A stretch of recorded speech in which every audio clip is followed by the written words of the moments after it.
Hello दोस्तों, आप सभी का बहुत बहुत स्वागत है आपके अपने चैनल में। तो हेलो मेरे प्यारे दोस्तों, कैसे हो आप सभी लोग। आई होप बहुत अच्छे होंगे, मज़े कर रहे होंगे अपनी ज़िंदगी में। और पढ़ाई कैसी चल रही है आपकी? मस्त, एकदम शानदार। कुछ टाइम से हमारी वीडियोस नहीं आई थी, तो अब आपकी वीडियो जो है कंटिन्यूस आया करेंगी। ओके, तो जो आपकी तैयारी है उसको और बेहतर बनाने के लिए हम एनसीईआरटी की बुक सॉल्व करेंगे। साथ साथ में जो इंपॉर्टेंट क्वेश्चन हैं, जो प्रीवियस ईयर क्वेश्चन हैं जो आपके बोर्ड एग्जाम में पूछे जा चुके हैं, उनको भी हम लेके चलेंगे। तो फटाफट से हम आज डिस्कस करने वाले हैं एक्सरसाइज 1.1। और आपकी जो एक्सरसाइज बेटा वो रहेगी 1.1 और क्वेश्चन नंबर 6। ठीक है, हम क्वेश्चन नंबर 6 के बारे में डिस्कस करेंगे। हमने इससे पहले वाले वीडियो में या पहले वाले पार्ट में हमने सभी जो इसके क्वेश्चन थे वो हमने डिस्कस कर लिए हैं। ठीक है, तो हम बात करेंगे फटाफट क्वेश्चन नंबर 6 के बारे में। तो क्वेश्चन 6 में बोला गया है कि explain why 7 multiply 11 multiply 13 plus 13। And इसमें दो नंबर्स हैं, इस तरीके से अरेंज कर रखे हैं, मल्टीप्लिकेशन में प्लस ऐड में। इसी तरीके से यहाँ पर भी इनको अरेंज किया गया है। आर कंपोजिट नंबर, हमें दिखाना है कि ये नंबर्स जो हैं वो कंपोजिट नंबर हैं, एक ये नंबर भी और एक ये नंबर भी। तो आगे बढ़ने से पहले बेटा सबसे पहले हमें ये पता होना चाहिए कि हमें कंपोजिट नंबर क्या पता है, या हम बोल सकते हैं कि कंपोजिट नंबर्स क्या होते हैं। तो कंपोजिट नंबर्स के बारे में सबसे पहले हमें पता होना चाहिए कि कंपोजिट नंबर क्या होते हैं। तो बहुत इजी है, इतना टफ नहीं है। तो सबसे पहले देखते हैं हम कंपोजिट नंबर के बारे में। ये आपको लिखना नहीं है एग्ज़ाम में, मैं आपको बता रहा हूँ सिर्फ ऐसे ही, ताकि आपको दोबारा से रिवाइज हो जाए कि हमने पढ़े हैं कंपोजिट नंबर पहले भी। तो लिख देंगे नंबर डैट। अगर मैं बेसिक लैंग्वेज में बात करता हूँ तो कंपोजिट नंबर बेटा वो होते हैं जिनके दो या दो से अधिक क्या होते हैं, फैक्टर होते हैं। ठीक है, तो मैं लिख सकता हूँ नंबर डैट हैव टू और मोर प्राइम फैक्टर। बेटा प्राइम फैक्टर मीन्स ऐसे फैक्टर होंगे जो कि प्राइम नंबर से मिलके बने होंगे, तो उसको बोलते हैं हम प्राइम फैक्टर। अब मेरे ख्याल से यहाँ तक कोई दिक्कत नहीं किसी बच्चे को। ठीक है, तो हमने पढ़ लिया है प्राइम फैक्टर क्या होते हैं। तो अब हम बात करेंगे इसमें जो फर्स्ट पार्ट है ना, ए वाला। हमें दिया गया है 7 मल्टीप्लाई 11 प्लस, इस तरीके से। अगर हम इसको सॉल्व करें तो यहाँ से सॉल्व करने पर क्या आएगा, एक सेकंड जरा, कैमरा सही काम नहीं कर रहा है। ओके, तो क्वेश्चन हमारे पास है 7 मल्टीप्लाई 11 मल्टीप्लाई 13 प्लस 13। तो हमें सबसे पहले इनको सॉल्व करना है। थोड़ा सिंप्लीफाई कर लेते हैं इसको कि हमें क्वेश्चन पूछा किस टाइप से गया है। तो आप देखेंगे कि इसमें से ये मल्टीप्लाई की सीरीज़ में है, ये प्लस की सीरीज़ में है। तो इन दोनों में से कुछ कॉमन आ रहा है, जो भी कॉमन आ रहा है उसको हम बाहर कॉमन ले लेते हैं। अंदर क्या बचेगा, अंदर 7 बचेगा, मल्टीप्लाई 11 बचेगा, और यहाँ पर आपको बताया कि 13 को हमने बाहर कॉमन ले लिया है। कॉमन लेने के बाद यहाँ कितना बचेगा बच्चों, 1 बचेगा। यहाँ तक कोई प्रॉब्लम किसी बच्चे को नहीं होनी चाहिए। अब इसको थोड़ा सिंप्लीफाई कर लेते हैं। 7 11 जा बेटा कितना होता है, 77 प्लस 1।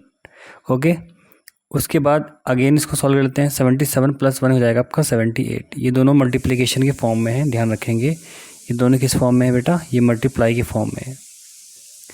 तो मुझे साफ साफ दिख रहा है कि ये 13 से भी डिवाइड है, 2 से भी डिवाइड है, और दोबारा 13 से फिर डिवाइड आई, इस तरीके से। ओके, तो सिंपल सी बात है कि कंपोजिट नंबर होगा, डेफिनेट होगा, बिकॉज जिसके टू या मोर प्राइम फैक्टर बन जाते हैं जिस नंबर के, वो ऑटोमेटिक क्या बन जाता है, कंपोजिट नंबर बन जाता है। तो यहाँ तो कोई प्रॉब्लम किसी बच्चे को नहीं है। तो थोड़ा इसमें लिख लेते हैं। हमें लिखना क्या है, लिखना में क्या है कि जैसे मान लो कि भाई इसी चीज़ को लिखना है तो लिख देंगे factorisation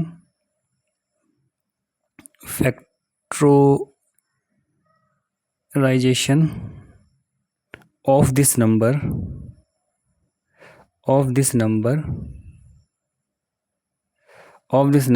is possible, hence it is a composite number, तो मेरे ख्याल से किसी बच्चे को कोई प्रॉब्लम नहीं आएगी बेटा यहाँ तक। हमने चीज़ों को अच्छे से पढ़ लिया है, अच्छे से समझ लिया है कि factorisation of this number is possible. अगर इसके फैक्टर हो रहे हैं तो ये अपने आप में क्या होगा, अपने आप में हो जाएगा एक कंपोजिट नंबर। क्या हो जाएगा अपने आप में, ये कंपोजिट नंबर। ओके, अब बी वाला देख लो फटाफट। बी वाले में क्या दिया है, बी वाला हमारे पास है 7 multiply 6 multiply 5 multiply 4 multiply 3 multiply 1 plus 5। ये हमारे पास नंबर गिवन है। और वही सेम प्रोसेस रहेगा, इसमें जो कॉमन आ रहा है हम कॉमन ले लेंगे, जितनी वैल्यूज़ कॉमन आ रही है उसको कॉमन लेके चलेंगे। तो यहाँ से मुझे दिख रहा है कि दोनों में 5 कॉमन है, तो 5 को हम बाहर ले लेंगे, अंदर क्या बचेगा, ब्रैकेट लग जाएगा, क्योंकि हम कॉमन ले रहे हैं तो चीज़ों में ब्रैकेट लगाना बहुत ज़रूरी है। तो यहाँ से 7 बचेगा, 6 बचेगा, 5 नहीं बचेगा क्योंकि उनमें 5 को कॉमन बाहर ले लिया है। 4 बचेगा, 3 बचेगा और उसके बाद 1 बचेगा। और प्लस में कितना आएगा बच्चों, यहाँ पर कितना आएगा, 1। वेरी गुड, 1 आ जाएगा यहाँ से। बेसिक इसको सिंप्लीफाई करना है, मल्टीप्लाई हो जाएगी इनकी, ये हो जाएगा आपका 1 3 3 3 4 12 12 6 जा 72 72 की मल्टीप्लाई करेंगे किसमें, 72 मल्टीप्लाई 7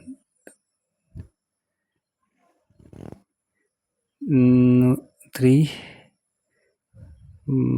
12, ये हो जाएगा आपका 7 2 14 7 7 49 50, ये बन जाएगा कुछ इस टाइप से। ओके, यस, ओके बेटा। इसमें एक चीज़ और है, इसमें हम टूल लगाना भूल गया आई थिंक, क्योंकि ये सीरीज़ मैंने चेक किया बुक में, तो यहाँ पर 2 भी है और यहाँ पर 1 भी है, तो यहाँ पर 2 भी आएगा, यहाँ पर 1 भी आएगा, तो यहाँ पर भी 2 आ जाएगा, ध्यान रखेंगे, यहाँ पर 2 भी आएगा और 1 भी आएगा। ठीक है, तो 504 आएगा, इंटू 2 करेंगे तो 1008 आ जाएगा। बेसिक हमने मल्टीप्लाई किया और कुछ नहीं किया है, तो यहाँ से बन जाएगा आपका 1008 प्लस 1। इसको सिंप्लीफाई करेंगे और सॉल्व करेंगे तो ये बन जाएगा 5 मल्टीप्लाई 109। तो इस तरीके से ये नंबर आपको मिल चुके हैं। तो ये नंबर क्या होगा, ये नंबर अपने आप में क्या है, एक कंपोजिट नंबर बन जाएगा, क्योंकि इसको हम डिवाइड कर सकते हैं। ठीक है, अपने आप से 5 से डिवाइड हो जाएगा और भी नंबर से डिवाइड हो जाएगा। ठीक है, अब हम आगे चलेंगे। अब इसमें देखेंगे हम कि जो हमारी लाइन ऊपर लिखी थी बेटा, ये वही लाइन आपको नीचे लिखनी है, क्योंकि हमें चीज़ें प्रूफ करनी है ना, इसी में हमें प्रूफ दिखाना है या एक्सप्लेन करना है कि ये क्यों कंपोजिट नंबर है। तो वही लाइन लिख देंगे दोबारा से। यहाँ पर मैं यहाँ लिख रहा हूँ साइड में, ऊपर जो लिखी हुई है, फैक्टराइजेशन ऑफ दिस नंबर, ये रफ लिखा रहे हैं, ठीक है, of this number is possible hence it is a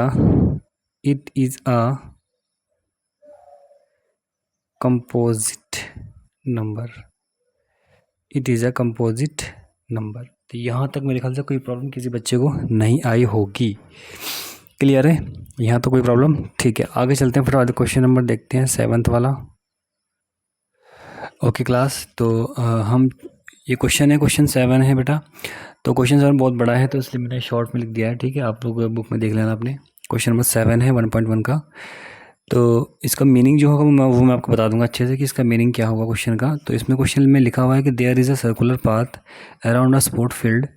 ठीक है, Sonia take 18 minute to drive 1 round of the field. मैं क्वेश्चन को बुक से पढ़ रहा हूँ, आप लोग भी बुक से पढ़ सकते हैं। ओके, तो इसमें बोला गया है कि एक सर्कुलर पाथ है, कोई फील्ड है जिसमें एक सर्कुलर फॉर्म में एक रास्ता होगा। इस फॉर्म में, जैसे मान लो कि ये सर्कुलर फॉर्म में है, ऐसे कोई क्या है आपके पास सर्कुलर पाथ में कोई रास्ता है, और उसमें क्या है कि जो आपका जो सोनिया है वो 18 मिनट में एक चक्कर यानी एक राउंड को पूरा करती है। ओके, कौन करेगी, सोनिया करेगी, यानी सोनिया क्या करेगी 18 मिनट में सोनिया 18 मिनट में क्या करेगी, एक राउंड को पूरा कंप्लीट करेगी। और व्हील, जबकि Ravi takes 12 minutes for the same.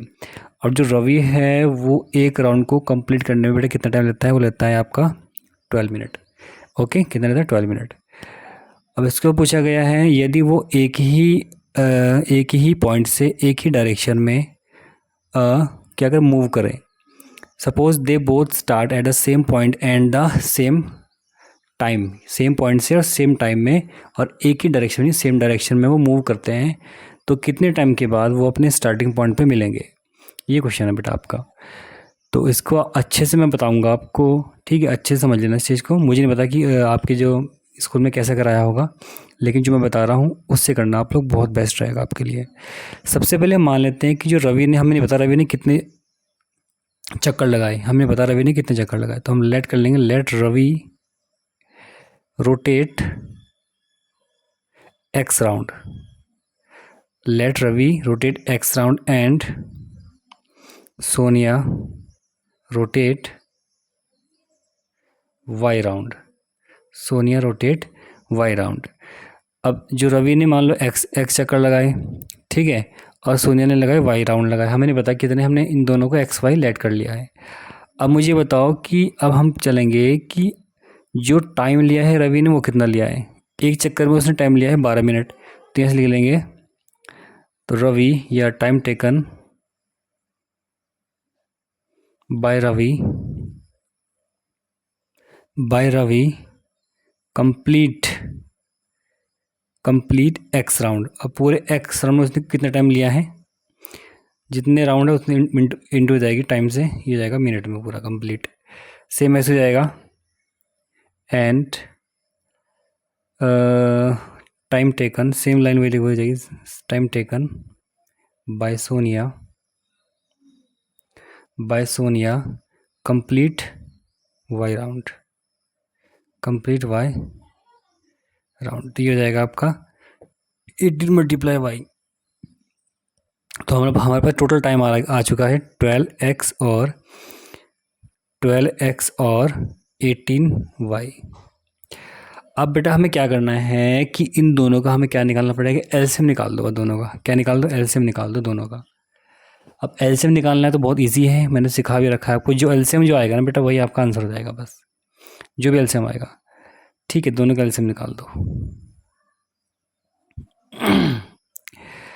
LCM निकाल दो। तो जो अब राउंड को है, राउंड को तो चाहे इसमें ना भी लो आप तब भी चल जाएगा। अगर आप लोग 12 का और 18 का एलसीएम निकालें तब भी आपका आंसर आ जाएगा। तो 2 से करेंगे, 2 6 जा 12, 2 9 जा 18, 2 से अगेन करेंगे, 2 3 जा 6, और ये तो ऐसे रहेगा। अगेन 3 से करेंगे, ये जाएगा आपका 3 1 जा 3, 3 3 जा 9, अगेन 3 से करेंगे 1 1। तो जो आपके पास बेटा एलसीएम आया है, ये आया है आपका 2 2 जा 4, 4 3 जा 12, 12 3 जा 36। तो 36 मिनट में लेके चलेंगे इसको भी हम, ये वाला वही बेटा, यही आपका आंसर है 36, ठीक है। तो इस तरीके से क्वेश्चन को आप समझ सकते हैं। करने का तरीका यही आपको यूज़ करना है आपके बोर्ड एग्ज़ाम में, तो कोई प्रॉब्लम नहीं आएगी आपको, ठीक है। चलो, तो आई थिंक ये हमने पूरा कंप्लीट पढ़ लिया है 1.1। अब हम इससे अगले वाले चैप्टर में या अगले वाले पार्ट में लेके आएंगे हम आपका 1.2 यानी पार्ट 5, ठीक है। आप लोग बहुत अच्छी तरीके से देखना हर एक वीडियो को, मैंने आपको बहुत अच्छी तरीके से बता रहा हूँ, हर एक स्टेप बाय स्टेप चल रहे हैं हम अपने सिलेबस को लेके, ठीक है। तो अगर वीडियो को आपको अच्छी लगी होगी तो वीडियो को लाइक कर देना और चैनल को सब्सक्राइब भी कर लेना भाई, ठीक है। चलो, ओके फ्रेंड्स।